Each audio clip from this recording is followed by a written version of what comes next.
Today we'll be talking about the oil sampling process for the Qualitrol DGA dissolved gas analyzer models 150, 250, and 400. You see here a DGA model 150.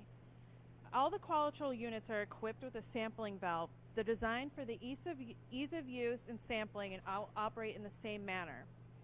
The materials necessary for the oil sampling would be a syringe with a lure fitting and a hose if it will not reach because of the valve or some other material in the way. The first step in oil sampling is to make sure that you have a uniform oil sample that's representative of the bulk oil conditions. So you want to make sure that it's free of debris, water, paper, anything that could get in the way of your oil sample. So generally you want to follow the ASTM standards D923 and the ASTM standard 3613 for proper oil sampling procedures. Today we'll walk through a little bit of that and show you what that looks like.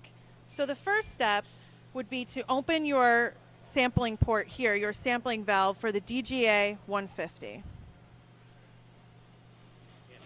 You want to turn the sampling valve in order to let oil flow freely in order to remove any debris or water that may have collected to make sure that you have that bulk uniform sample. The amount of oil that you purge depends on the condition of the transformer, and there are guidelines set forth in those standards that I referenced, the ASTM D923 and the ASTM 3613. Once you feel you've purged enough of the oil and flushed out any debris that could be inside of that valve, you want to put your lure syringe in the valve. There are multiple ways to do this. You can either put the syringe directly into the valve. As you can see here, there's room with the valve. Sometimes there is not. You can also use a hose as an extender in order to make sure you have that room in order to put your sample in. You want to turn the three-way valve and make sure that you're purging all air bubbles. You do not want air bubbles in that sample. Once you feel you have purged the air, do not push the air back in here. You always want to make sure you have positive pressure on your transformer before you take an oil sample. If there is no gauge, always follow the procedures set forth in the ASTM 923 standard.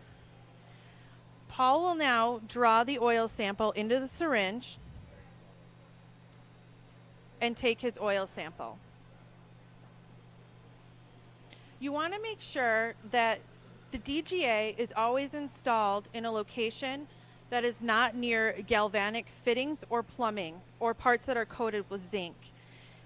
They can cause false hydrogen readings when they react with the water. So for best results, use it in a drain valve that's either surrounded by brass, bronze, stainless steel, or black iron in your location.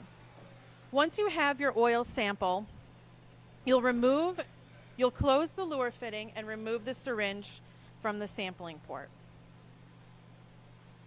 You'll then close the sampling port on the DGA till hand tight. You never want to use a wrench and over tighten that port. You'll then wipe off any of the excess oil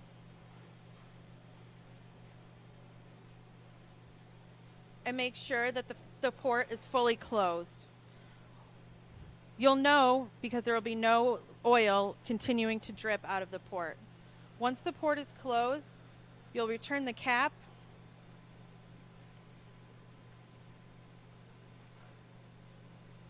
and again wipe off any excess oil or dirt.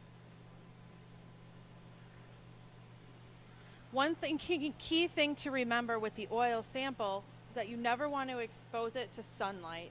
It may degrade the amount of hydrogen that is in your sample. And that's how you take an oil sample from a DGA 150.